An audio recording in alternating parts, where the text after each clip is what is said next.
disparavão. E alguma coisa também de suspensório, mas não tanto em casuísticas como comparado em cavalos de salto, que eu já percebo que o Felipe aborda, né? Muito obrigado, Rolando. Tem uma pergunta aqui que eu gostaria de direcionar ela para o Ricardo e para o Felipe, né, comentar um pouquinho, e foi sobre o bloqueio do nervo tibial para... Eu vi que nos dois casos que vocês apresentaram, vocês colocaram o bloqueio. O Ricardo fez ele guiado por ultrassom, o Felipe fez... Não sei, queria te perguntar se foi também guiado ou foi na técnica direta. Mas explorar um pouco essa abordagem do nervo tibial nos casos onde nitidamente ficou claro que tinha outras áreas para excluir, claro, foi muito rica essa abordagem, mas como que tem sido sua abordagem, por que acham que ele é útil?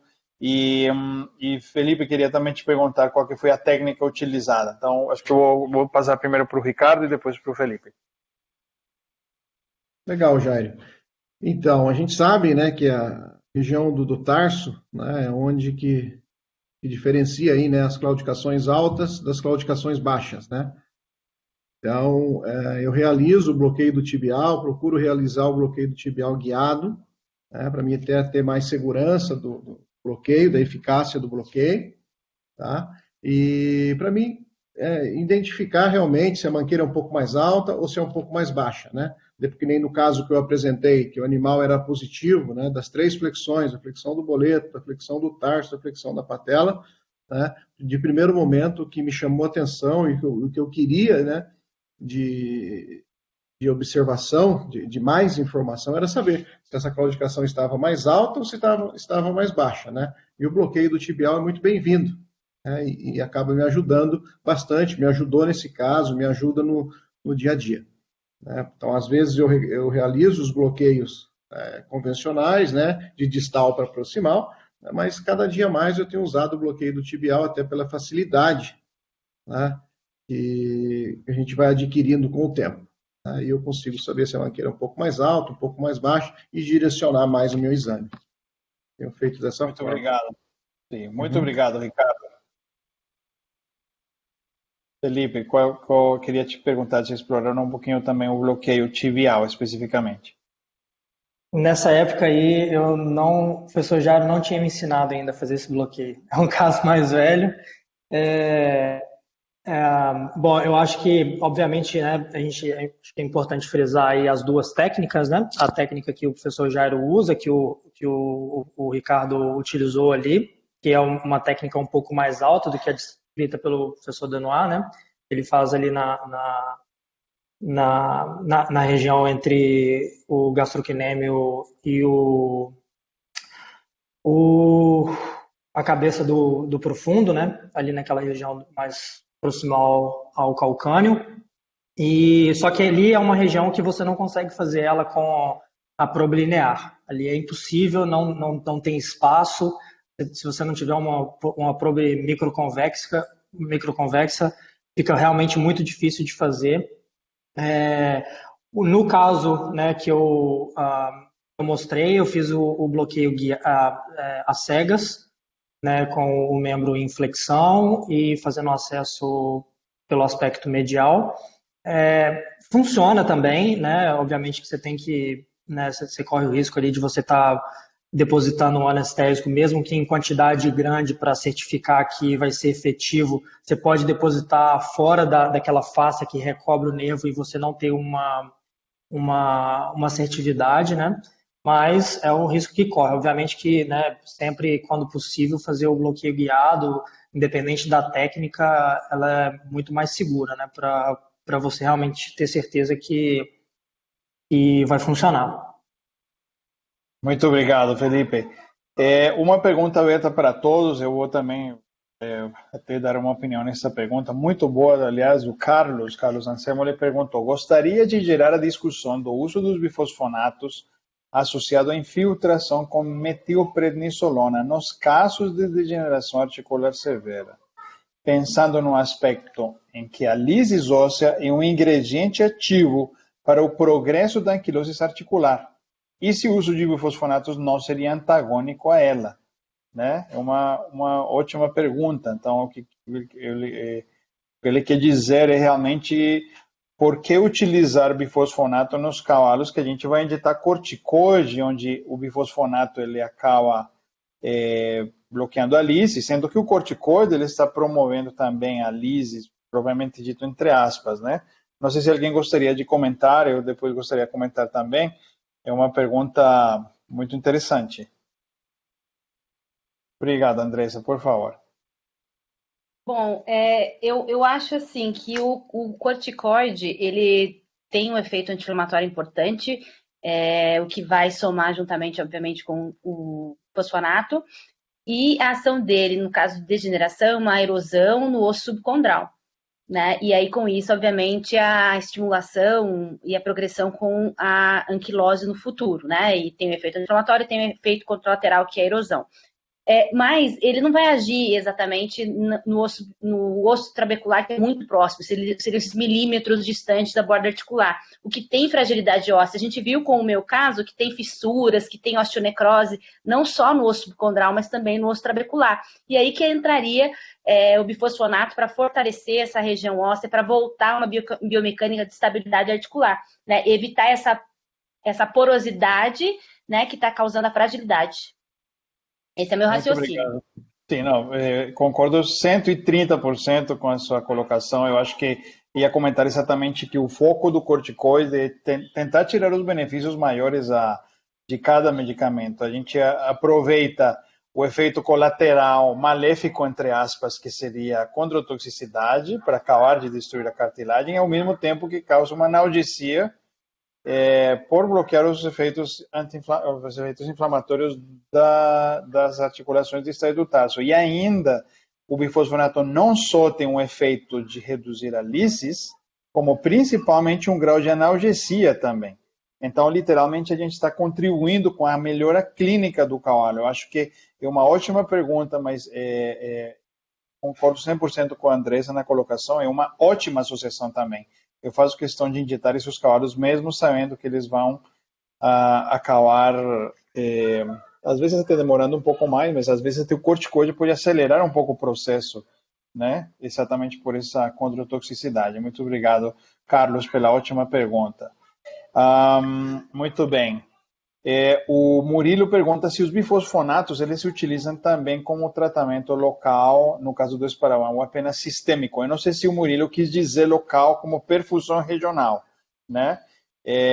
Nós não utilizamos, acredito que todo mundo concorda, nós não utilizamos ele intraarticular, porque o efeito dele é sistêmico, ou se for perfusão regional, intravenoso perfusão regional. Então não sei se talvez o Murilo quis dizer como local, como perfusão regional, e aproveitando o link dele, eu queria saber a experiência de vocês com o bifosfonato, que não seja só sistêmico, que seja como perfusão regional. Embora a gente saiba que potencialmente na bula não está descrito, eu particularmente tenho utilizado e me parece que funciona muito bem. E não sei qual que é a experiência que vocês têm tido, e especificamente com esse esparadrapo, né? Sabendo que o garrote tem que ser mais alto, que talvez o volume tem que ser maior, versus tipo um navicular, que nós vamos discutir na próxima semana. Não sei se alguém gostaria de comentar da sua experiência com a perfusão regional do bifosfonato, do Children. Eu uso perfusão regional do Children para os problemas, né, podotrocleares, não utilizo para os problemas, né, de esparavão ósseo, exatamente pelo que você levantou aí, né, professor, da questão do garrote não ser tão eficiente, né, uma região de musculatura muito densa, né, você não consegue realmente ocluir os vasos e o volume de líquido que você tem que colocar aí dentro do vaso para realmente ter o efeito, né, de extravasar, realmente tem que ser gigantesco, né, para acontecer. Eu queria fazer só um adendo, assim, do caso da Andressa é lindo, muito bonito mesmo. Acho que colocou aí tudo, né, muito minuciosamente, detalhadamente, né, esclarecido. Só eu trocar ideia com todos vocês. Naquele caso, né, o cavalo com uma osteonecrose do osso trabecular tão evidente, é um cavalo, né, só colocando um pouco mais de imagem avançada, e um cavalo que, se você manda um cavalo desse para cintilografia, provavelmente você não vai ter captura nenhuma ali daquela região, né? Você tem uma oclusão dos vasos tão grandes que ali você não consegue ter chegada, né, do isótopo. E eu acredito que seria um caso que provavelmente o Children também não teria um efeito desejável naquele osso trabecular em si, exatamente por isso, né? O que vocês acham aí desse ponto? É uma ótima colocação, na verdade. Sim, por favor, Andressa. Primeiro as damas. Então, esse caso me chamou muita atenção por causa disso.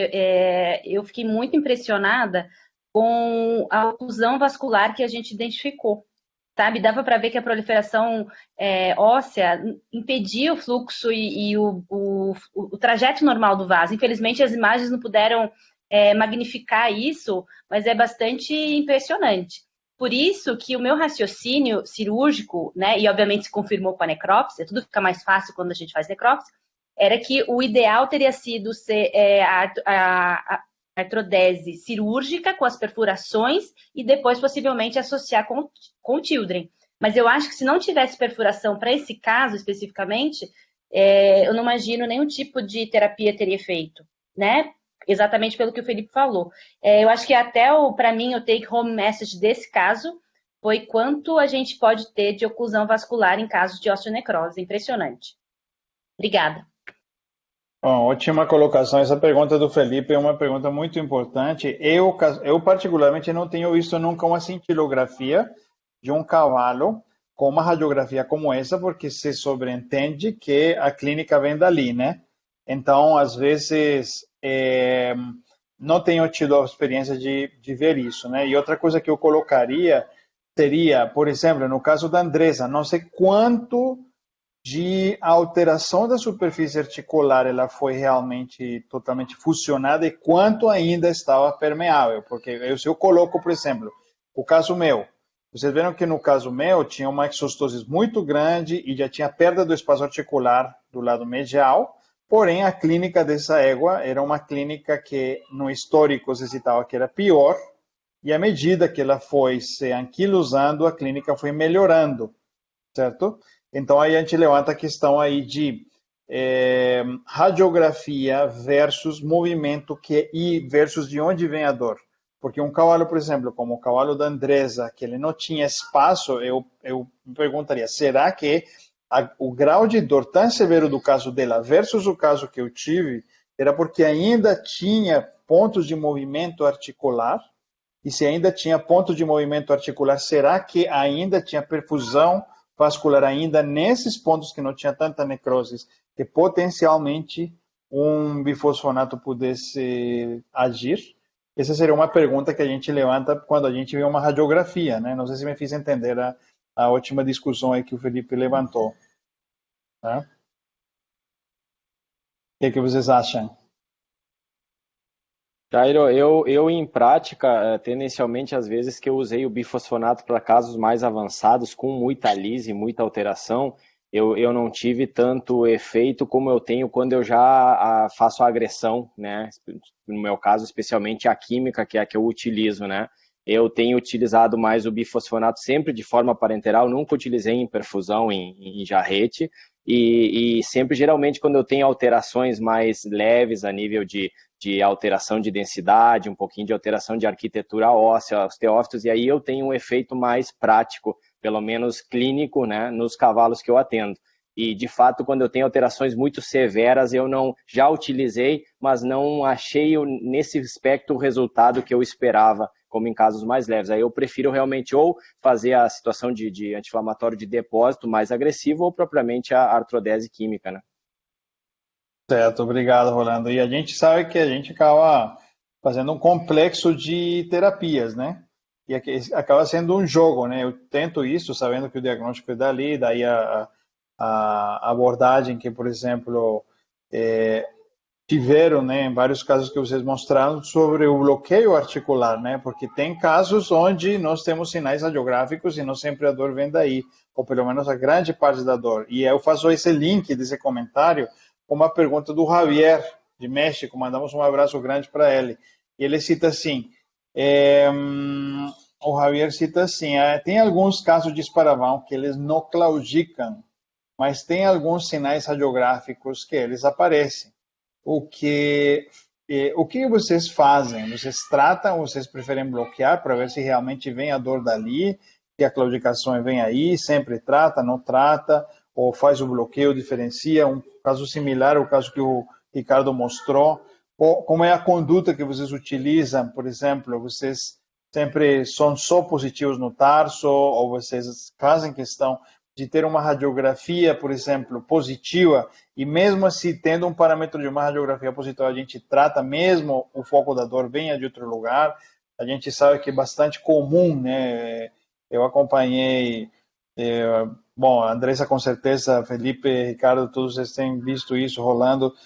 Às vezes é rotina, né? Às vezes os proprietários de cavalo, eles vêm 2 vezes por ano para pedir infiltração do tarso. Às vezes até é cultural, né? Com certeza vocês passaram disso. Não sei se vocês conseguem comentar, não sei, Ricardo, a experiência que tem tido em relação a esse acesso. O que vocês acham dessa pergunta do Javier? Que é vida real, né? Isso que ele falou é vida real. Jairo, eu tenho visto bastante cavalos aí com esparavão, tá? Principalmente em exame pré-compra, né? A gente se depara com essa situação, né, de animais apresentar o esparavão, apresentar um osteófito significativo, e muitas das vezes esses animais não apresentam a claudicação. Tá? No teste de flexão, você flexiona esses cavalos, fazem um exame, né, faz todo o exame necessário, e esses cavalos não apresentam uma alteração significativa, né? Mas no exame de rotina, né, do nosso dia a dia, quando eu vejo esses cavalos ou faço uma imagem que eu observo essa alteração, é um cavalo que eu passo, né, a dar uma atenção maior a essa articulação, né, acompanhar um pouco mais de perto. Na grande maioria das vezes eu não injeto, eu não infiltro essas articulações, se o cavalo não tiver clínica, né, mesmo sabendo que em algumas modalidades os proprietários acabam, né, nos induzindo aí a realizar alguma infiltração para dar uma melhorada na performance. Tá? Em alguns casos, a gente consegue ver resultado em pista, tá? Mas não é na grande maioria das vezes. Dependendo do caso, eu uso, né, o Children, né, nesses animais, faço teoricamente um preventivo aí, né, mesmo sabendo que essa articulação ela vai acabar, né, se degenerando e indo aí para uma anquilose, né? Sabemos que o tratamento e muitas vezes a melhora vem depois de uma anquilose. Mas eu tenho feito o Children nesses cavalos, meio que, não muito preventivo, mas eu faço, né, e vou acompanhando de perto e realizo as infiltrações se necessário. Do que a gente estava falando um pouco atrás, muitas vezes quando eu tenho algum caso severo, eu realizo a infiltração e eu mantenho esses cavalos trabalhando, sabe? Mesmo que eles ficam um pouco doloridos, né, eu acho que a questão de movimento, a questão de todo o trabalho acaba também favorecendo aí um pouco da anquilose, né? Acaba estimulando não só o corticoide, como a própria mecânica, né, dessa articulação. Isso aí. Obrigado, Ricardo. Muito obrigado. Não sei se alguém gostaria mais de citar algum tópico relacionado. Jairo, eu só Obrigado. gostaria de complementar com o doutor ali. Na verdade, tem esses exames de compra e venda, eu tenho uma prática muito grande de animais novos já apresentarem, né, às vezes até radiografias mais avançadas sem claudicação. Eu andei lendo alguma coisa há um tempo atrás que não existe bem ou de repente algum colega já tem também algum pensamento sobre isso, mas que pode existir um déficit proprioceptivo e não se sabe bem se é pela questão da lesão em si ou propriamente pela questão do pós-lesão, que possa haver alguma alteração, especialmente a nível da anquilose formada no osso subcondral, que possa deixar o fator dor mais à frente, né? Então, às vezes, por exemplo, eu tenho agora há pouco mesmo, fiz um exame de compra e venda que ia para fora do Brasil, com um jarrete totalmente alterado, o veterinário de compra não aceitou, e sem clínica nenhuma, nem na flexão, nem em lugar nenhum, né? Então, nesse tipo de animal, eu costumo atuar quando eu tenho clínica, e em situações que são sem clínica, mas eu vejo que já há uma insinuação de uma artropatia futura que possa vir incomodar, aí nesses casos sim eu uso bifosfonato, né? Então, eu só queria colocar isso em pauta para ver se alguém, de repente, tem alguma opinião nesse sentido da não dor com uma radiologia severa, né? Certo, muito obrigado, Rolando. Ok. Tem uma. Bom, se alguém não tivemos comentários em relação a esse tópico, tem uma pergunta muito interessante do Lourenço aqui, que é uma conduta que foi inclusive publicada na AAP, eu acho que uns 20 anos atrás, que foi sobre a tenotomia do tendão cuneano. Ele pergunta, gostaria de saber de você se acham aplicável a tenotomia do cuneano como citado na literatura. Só ouvi sobre a utilização prática para o acesso do drilling, mas o que vocês acham sobre a tenotomia do cuneano? Uma ótima pergunta, né? O que vocês acham? Depois também gostaria por minha experiência em relação à tenotomia do cuneano. Eu sou um profissional mais novo, então isso é mais antigo. Não é da minha época, não. Ah, não é da época. Certo, Rolando. Eu li algum trabalho, eu não praticamente nunca fiz uma tenotomia, eu não acompanhei, já li alguns trabalhos, né? Então a grande intenção, acredito eu, que é descomprimir a pressão sobre os ossos társicos e, né, nesse sentido, tentar, especialmente para as abordagens para o drilling, né? Mas os trabalhos que eu tenho lido, porque eu nunca fiz, eles realmente pelo menos não demonstraram muita vantagem, pelo que eu tenho visto, né? Então até um bom momento para a gente também saber a tua opinião em prática, se isso realmente tem um viés, né, positivo ou não. Certo, obrigado, Rolando. E Andressa? Quer comentar alguma coisa? Eu ia comentar também que eu nunca vi fazer. Eu acho que eu também venho da escola que já dispensa essa indicação. Acho que já tem até nos últimos livros de cirurgia equina, já disse para não fazer, acho que os últimos 3, né?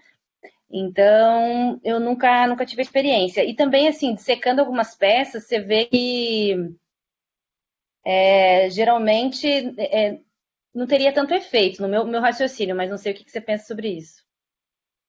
Sim, obrigado pela. Me senti agora, embora não seja o mais velho da turma, né? Eu me senti um pouquinho velho, mas não é, na verdade não é. Mas eu lhes confesso que eu fiz várias vezes, sim. Eu lembro da publicação muito bem do Dr. Acho que era Marvin Kane, né? E na época que saiu, eu fiquei super empolgado, né? E bom, tudo que saía a gente fazia, né? Eu fiz várias vezes, né? Os resultados que eu tive foram algumas bursites cuneana, saindo às vezes de licença de sutura e não houve mudanças, só um pouquinho mais de tempo. A bursitis cuneana fica embaixo do tendão cuneano, ela mesmo contaminada, porque já tive bursitis contaminada, nunca teve problema, porque é uma bursa muito superficial, né? Ela é ampla, a função da bursa cuneana é permitir o movimento do tendão cuneano em flexão e extensão, e eu lembro que eu fiz várias, sim. Na verdade, hoje em dia, já se sabe que não é indicado e nunca vi nenhum resultado maravilhoso. E depois de muito tempo, né, dissecando peças, a gente vê que realmente eu não acredito em absoluto que exista mudança entre o espaço articular dos ossos distais do tarso com o tendão cuneano ou sem o tendão cuneano. Na verdade, o tendão cuneano é a cabeça medial do tibial cranial. Ele foi uma função biomecânica específica, né, de tentar uma rotação medial do tarso e participar durante o sistema recíproco indiretamente também. Mas eu fiz algumas coisas também diferentes que hoje mais a gente não faz, mas foi uma ótima pergunta, né, porque é uma pergunta que está na literatura e foi indicada para fazer, saiu na AAP, lembro muito bem desse relato, porque era uma outra opção na época, né? Ótimo, muito boa pergunta, boa discussão. O Thiago faz uma pergunta específica para o Felipe, que ele ficou sem saber se no caso do esparaval na projeção dorsoplantar, que ele teve a impressão de que tinha uma alteração na origem dos suspensórios, e realmente tinha, ou foi isso uma impressão nesse caso? Foi uma pergunta só para meio que um teasing assim, né, para o pessoal que não está na Equarter Academy. Essa aí foi uma das discussões que a gente teve lá. E E realmente é uma pergunta engraçada porque, como o professor Jário levantou muito bem, tem um diferencial aí de máquina para máquina que eles, né, têm algumas lucências que elas aparecem mais corriqueiramente né, de um aparelho para o outro. E aí depois que como é que chama o rapaz aí do Sul? Foi ele que levantou a pergunta lá na Equator Academy. E eu comecei a olhar né, as radiografias passadas de dorso plantar do tarso. E todas elas tinham. Então, assim, não, é a máquina nossa aqui mesmo, é ela que realmente tem essa né, diferenciação aí de radiopacidade, né, da parte do osso trabecular ali da região proximal do metatarso, e que é totalmente normal. Mas eu acho uma pergunta extremamente relevante, porque a região subtársica, né, ou proximal do metatarso, é uma região muito conectada e interligada à região distal do tarso. Um tempo atrás aí o Kurt Selberg falou que na rotina dele ele vê cavalos muito mais com a desmite, né, ou entesopatia proximal do suspensório do que cavalos com esparavão ósseo em si. E realmente é o que eu tenho visto aqui em cavalos mais velhos. Minha rotina é bem de cavalo velho, não é de cavalo tão novo como o pessoal aí no Brasil. E é o que eu tenho deparado. Mesmo com cavalos com radiografia positiva em distal do tarso, a clínica e os bloqueios mostram que os achados mais relevantes são na região proximal do metatarso. Acho que a gente nunca pode deixar de dar uma olhada, né, na região aí quando tem um problema distal do tarso. Muito obrigado, Felipe. Obrigado pela resposta. E uma outra pergunta associada, eu vou anexar também, né? Por exemplo, não sei qual que tem sido sua experiência ou sua opinião em relação a utilizar outras terapias, porque nós citamos corticoide, nós citamos bifosfonatos, nós citamos o álcool, nós citamos a terapia cirúrgica, e aqui nós temos algumas perguntas sobre terapia regenerativa, eu vou incluir, inclusive, o shockwave também, para ver a opinião que vocês têm tido em relação a shockwave e terapia regenerativa, já seja IRAP ou Prostride, etc. Qual que é a sua experiência? Vocês têm utilizado outras tentativas que não sejam as que nós mencionamos agora? Para mim, para todos, aberta para todos. Não, eu utilizo bastante o shockwave para esse paravão ósseo em geral, bastante mesmo. Pouco como analgesia ou às vezes em casos mais avançados ou em casos mais iniciais? Depende. A gente está ali, como você falou, é um complexo, né, que a gente tem que realmente usar para ter uma resolução clínica. E eu tenho usado o shockwave, né, shockwave focal nesses problemas com um resultado relativamente legal. Assim, os cavalos eles têm mantido uma analgesia mais prolongada, eu tenho percebido isso. Obrigado, Felipe. Não sei se quem mais... Eu sei que Ricardo usa o campo magnético também. Não sei se vocês têm utilizado o campo magnético ou como analgesia. Né? Vocês têm muitas opções terapêuticas também associadas na com a Reabilite, com a Nancy. Você quer comentar alguma coisa? A gente usa o shockwave de rotina, né, nos esparavões ósseos aí. A analgesia é interessante nesses casos, sabe? É bem-vindo, bem-vindo. A gente usa também, como o Felipe falou, em casos mais leves e até casos mais severos, né, o shockwave. O campo magnético também, ficou uns vídeos para trás, eu vi que eu estava um pouco atrasado no meu caso lá. O campo magnético também a gente usa com frequência também, temos bons resultados também quanto à analgesia. Né? Então as duas terapias aí são bem-vindas. Quanto às terapias celulares, acho que são uma das poucas articulações aí que eu não uso na terapia celular, na tarso-metatársica, na intertársica distal. Eu não faço terapia celular, a gente usa o corticoide de rotina, né? E na tibio-társica eu tenho feito terapia celular, cada dia mais eu tenho tratado essa articulação, né, e evitado o corticoide. Então, o shockwave e o campo magnético visando a analgesia é muito bem-vindo. Obrigado, Ricardo. Mais alguém tem tido experiência com terapia celular, com terapia regenerativa ou shockwave? Ok, muito obrigado.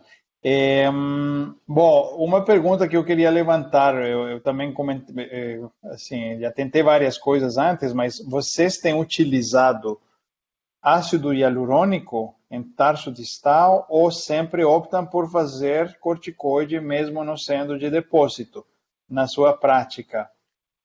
Essa é uma pergunta minha para discutir também.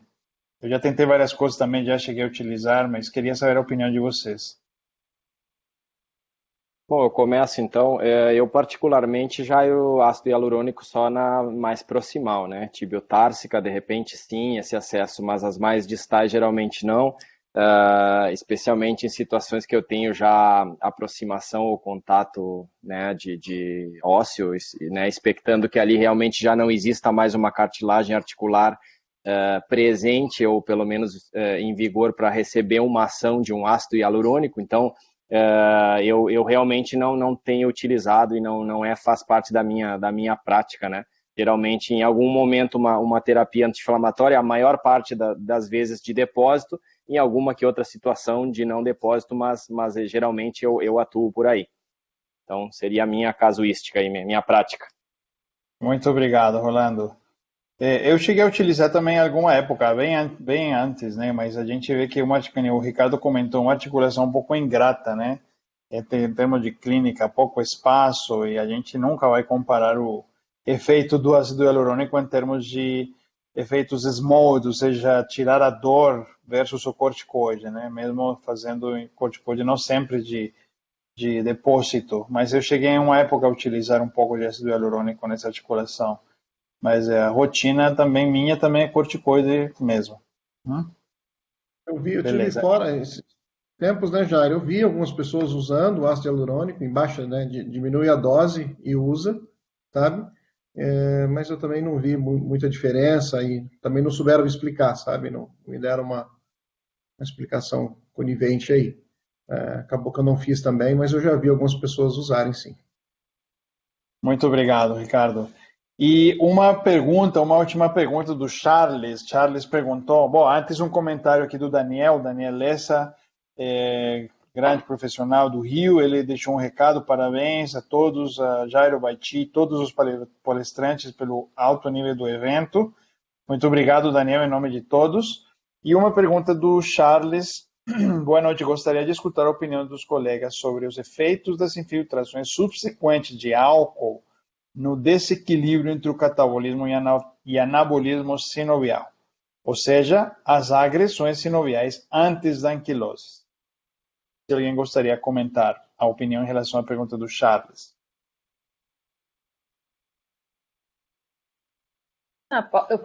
Eu acho que nesse estágio, né, se já tem um processo degenerativo, dificilmente você não vai ter um desequilíbrio entre anabolismo e catabolismo.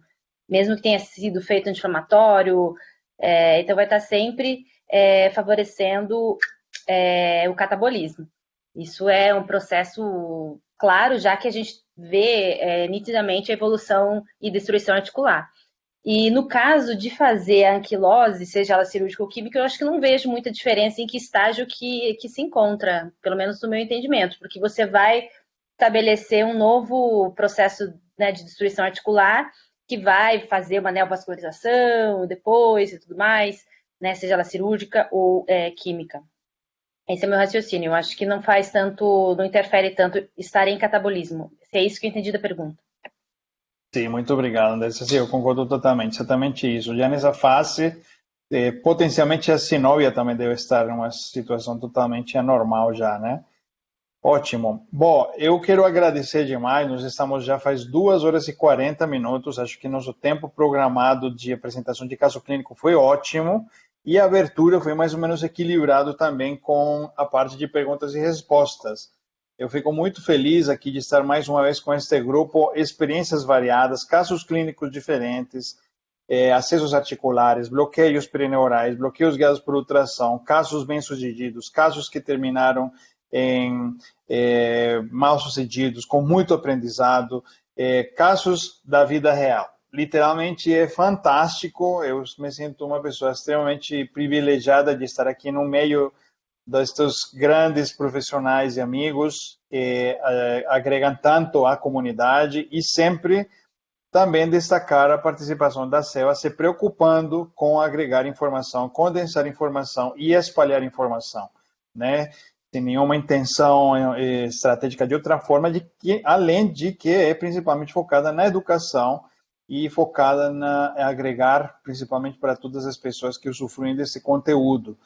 Sim? Eu gostaria de fazer um convite nos últimos 5 minutos, né? Nos últimos 5 minutos, a cada um de vocês, de passar uma dica, alguma dica que vocês achem interessante, por exemplo, dentro de tudo que nós fizemos para encerrar a nossa discussão.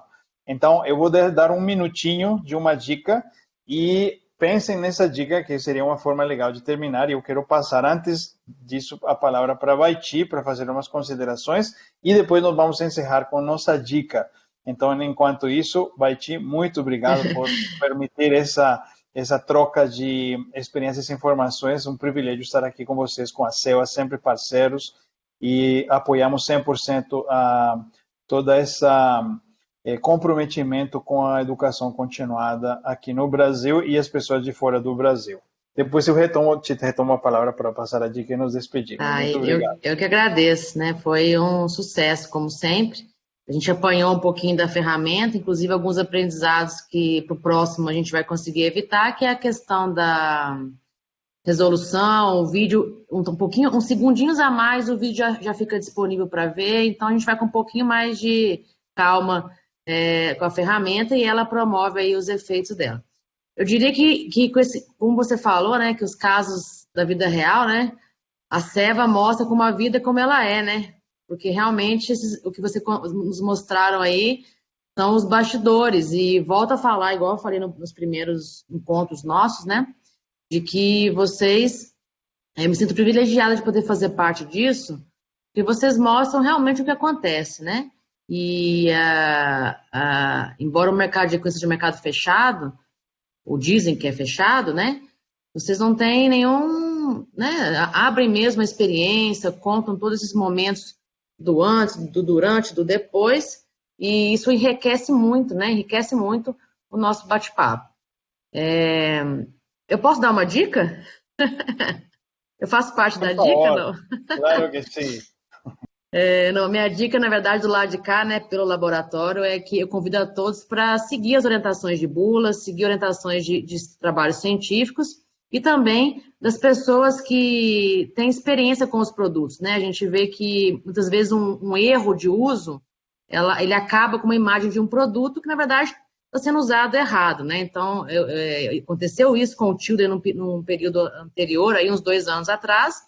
Então, é isso que baseado nessa experiência que eu tive, que eu convido a todos a sempre pesquisar, saber as indicações. Os clientes que estão nos assistindo, precisa do veterinário estar nessa decisão, né, no uso, na indicação. E a Seva se preocupa também nessa questão de usar com cautela, seguindo as orientações técnicas. Então, pode passar aí para as suas dicas. Até eu estou curiosa, quero saber quais são as dicas. Aí vocês Beleza, finalizam e aí no finalzinho eu volto para a gente fechar o evento. Beleza, então eu vou deixar à vontade. Quem quiser começar com sua dica para as pessoas que nos escutam, gerais, podem começar. Quem gostaria? Rolando, por favor. Beleza, é a dica relacionada à clínica, isso que a gente percebeu agora, Sim, claro. Jair, é isso? Sim, qualquer coisa relacionada a clínicas para vão e no geral. Então, para mim, em geral, inclusive mais atualmente agora, e com a gente, vamos dizer assim, com a intenção de toda essa educação continuada, de todo o acesso que a gente tem à informação, a gente acaba percebendo que algumas situações simples e somente de prestar atenção nos levam, de repente, a um caminho mais fácil, né?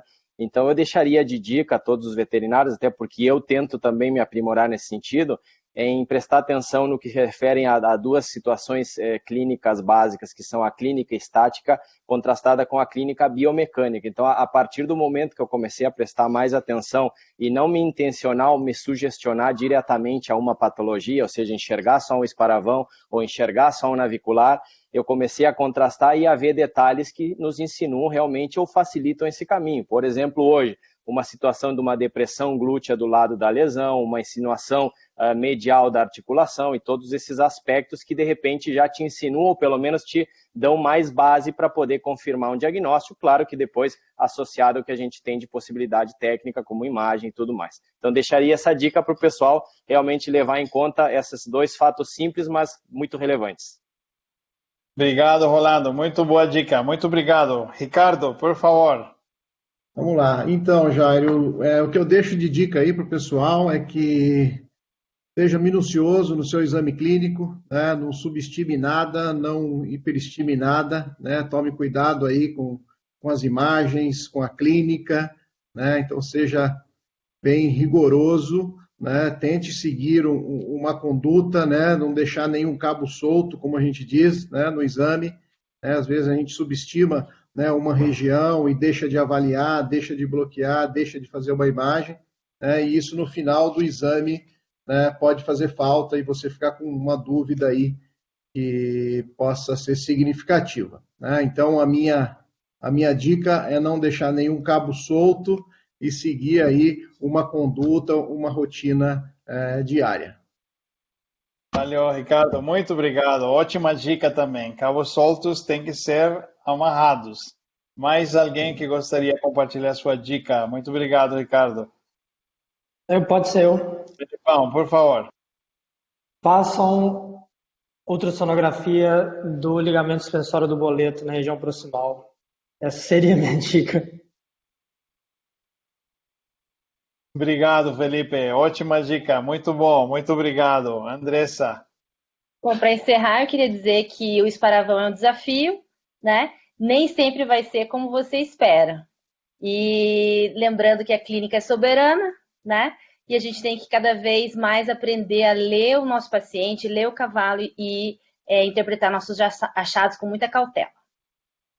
Ótimo, muito obrigado, Andressa. Ótima dica também. Minha dica, tenho duas dicas, vou tomar o atrevimento de falar duas. A primeira é procurem os focos de dor, porque os claudicações, eles têm armadilhas. Então, uma dica é procurem um foco da dor.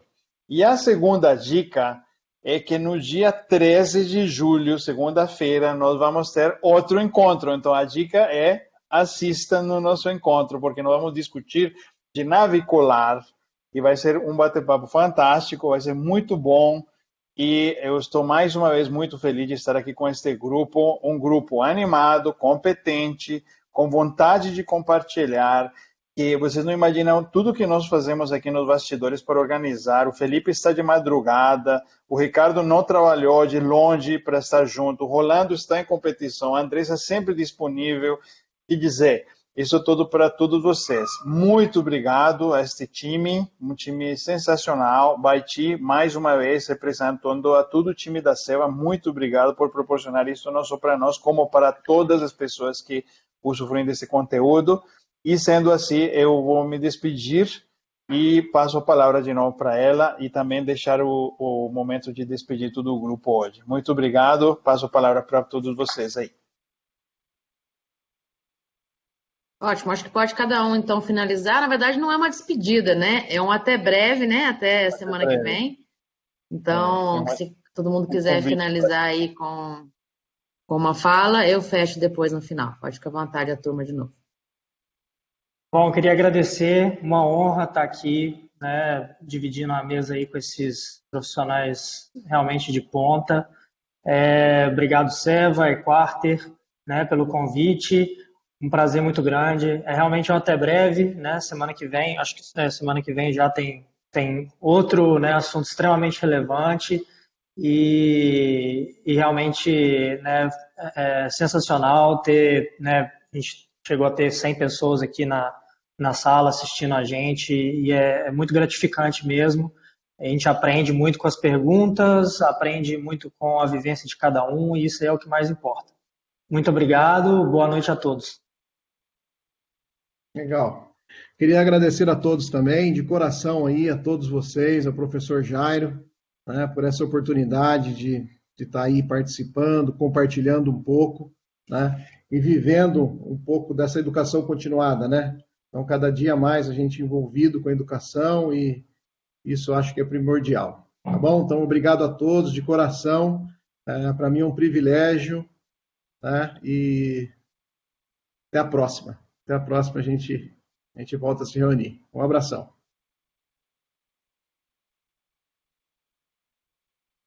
Bom, vou eu então. Então, também agradeço a Equarter, a Seva, né, que proporcionou esse evento. Fico muito contente de poder estar num segundo momento com toda a nossa equipe aí. A gente formou um laço de amizade muito grande, profissional, pessoal, e também muito contente de poder seguir os assuntos, assim, mostrar um pouquinho da nossa vida, da nossa realidade. Então, é sempre muito grato, muito gratificante poder expor isso e trocar ideias com todos vocês. Então, espero aí que todos também possam na segunda-feira que vem participar junto com a gente e poder aí aprender um pouquinho mais de tudo que refere à clínica aí. Então, muito obrigado e até a semana que vem. Bom, eu também agradeço, né, a Seva, a Equarter, aos amigos todos aí pela participação. Para mim também foi muito interessante, acho que foi muito proveitoso. Fiquei muito grata de estar envolvida nesse processo. Até logo. Obrigado, Andressa. Vai, Tite, passamos a palavra para encerrar. Mais uma vez, muito obrigado a todos vocês e nos vemos na próxima semana. Bom, agradeço então individualmente a cada um de vocês, professor Andressa, Rolando, Ricardo, Felipe, Jairo e todos que nos ouviram. A gente está cada dia mais aprofundando aí na técnica, né, na parte técnica, e os nossos webinars estão ficando bem profundos e fonte de muito conhecimento. Então, eu sinto que a gente entrega o que eu gostaria de entregar com esse projeto. Fico feliz, satisfeito. Só posso agradecer a vocês que foram poderam proporcionar isso para nós. Então, vou finalizar. A gente se vê na semana que vem, gente. Vai ser na segunda-feira, tá? Dia 13. A gente antecipou um dia, mas vai acontecer no dia 13 de julho, às 18 horas. Para a gente não terminar antes das 10, né? Terminar antes das 9, se possível. Vamos falar sobre navicular, com essa mesma dinâmica, casos clínicos, com vídeos, imagens. Nós vamos tentar deixar os vídeos um pouco mais dinâmicos e na tentativa de melhorar um pouquinho a visualização. Hoje foi um primeiro teste da ferramenta, deu certo. Nós vamos continuar, então, aí pelas próximas semanas. Bom, então agradeço novamente. A live estará lá gravada a partir de amanhã no YouTube.